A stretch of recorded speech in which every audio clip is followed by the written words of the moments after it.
Ini ada soal, logam berikut yang tidak dapat menghasilkan gas hidrogen adalah. Nah, logam itu kan ada yang bisa bereaksi dan ada juga yang tidak bisa bereaksi dengan unsur lain ya. Nah, di sini yang ditanyakan adalah logam yang tidak dapat menghasilkan gas hidrogen itu logam apa? Seperti itu ya. Baik teman-teman, berikut penjelasannya ya. Nah, untuk mengetahui logam yang tidak dapat menghasilkan gas hidrogen, pertama kita harus mengetahui sifat-sifat periodik. Nah, sifat-sifat periodik ini ada 6 teman-teman. Yang pertama adalah jari-jari.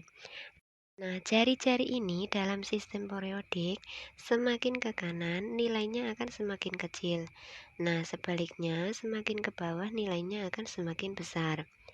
Kemudian ada energi ionisasi, di mana di dalam sistem periodik semakin ke kanan, energi ionisasi sebuah unsur akan semakin besar. Ketika semakin ke bawah, energi ionisasinya akan semakin kecil.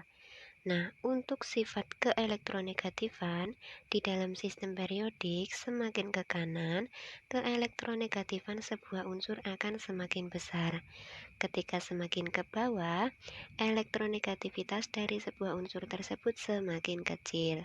Nah, kemudian ada sifat logam. Di dalam sistem periodik, sifat logam semakin kanan semakin berkurang. Nah, ketika semakin ke bawah, sifat logamnya akan semakin bertambah. Selanjutnya adalah kereaktifan. Nah, di mana ketika di dalam sistem periodik semakin logam maka semakin reaktif. Di mana ini ketika sebuah unsur tersebut semakin ke bawah ya urutannya di dalam sistem periodik.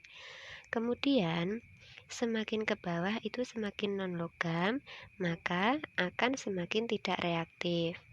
Nah, yang terakhir ada titik leleh, titik didih. Nah, titik leleh dan titik didih ini semakin dia logam, semakin ke bawah akan semakin rendah.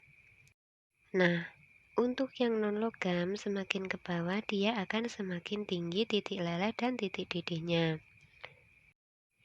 Nah, dari penjabaran ini, maka bisa kita ketahui unsur yang tidak dapat menghasilkan gas hidrogen adalah unsur Be.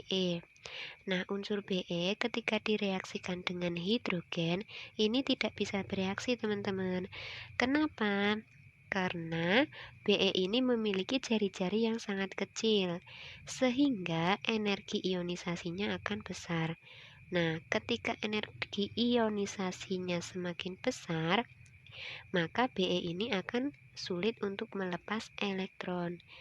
Ketika sebuah unsur kesulitan untuk melepas elektron, maka unsur tersebut pun akan sukar bereaksi. Demikian penjelasan dari kakak. Semoga ini bisa membantu ya teman-teman.